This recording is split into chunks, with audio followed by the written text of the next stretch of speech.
It is another cold weeknight in Melbourne amidst the traffic and general chaos that comes with living in a big city. Out of the spotlight, the Chatterbox Bus is on the street trying to find and help young children sleeping rough. There are a number of young people in and around Melbourne's CBD and surrounding suburbs that are either homeless or at risk of homelessness. It's another night for youth worker Anthony, who drives a Chatterbox bus. So what's the aim? The aim is to get young people off the street, into housing and into employment, and then hopefully making a positive change in their life. We first head to Freedom Park under the rail lines and next to the Yarra River. The Whitelion service provides outreach support in Melbourne every Wednesday to Saturday nights. When the Chatterbox bus arrives here at Freedom Park on the banks of the Yarra every Wednesday night, it's a chance for those people sleeping rough to start a conversation. The motto is to get them off the streets, onto the bus and eventually into the jobs by providing support services and counselling.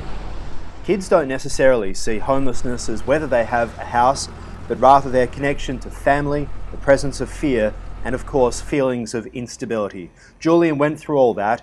He left home, ended up sleeping rough in Melbourne's north. I was on the streets in sunshine for a little bit.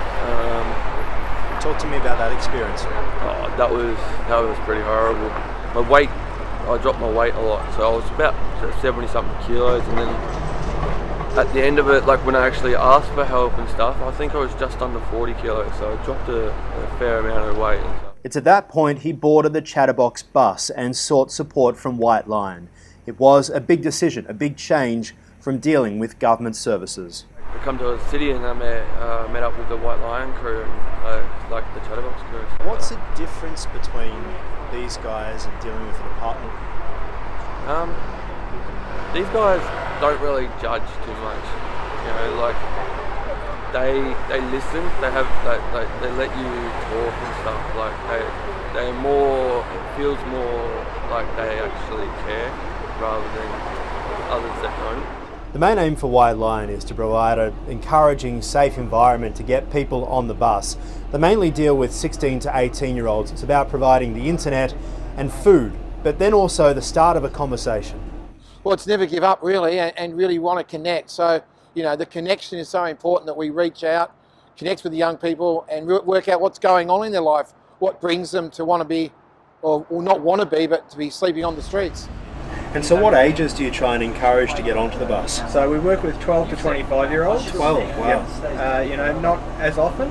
Generally, if there is a young person who is that young, we'll assist the help of child protection. Do you ever find yourself shocked by the ages of some of these homeless kids? Yeah, I'm still surprised. I've been doing it for years and I still get blown away at times. Yeah. But in Julian's experience, it isn't just about finding a job. I think the lack of housing. There's not much housing options out there for people. And then there's some people actually prefer rather being homeless because of the expenses of actually having a house. It sounds like a massive task to get people in that frame of mind to be off the street and then into a job. Talk to us about that process. Yeah, look, it takes time. So, what the bus does is it provides, as I said, a safe and supportive environment. We're staffed with volunteers. The young people can access the bus, they get to know the volunteers, we start to build rapport, we build trust with them. And what we want to do is get them back into school, get them back into a job, back into stable housing, and get them off the streets, basically. A service that tries to provide a link between children and government support to help get youth off the street.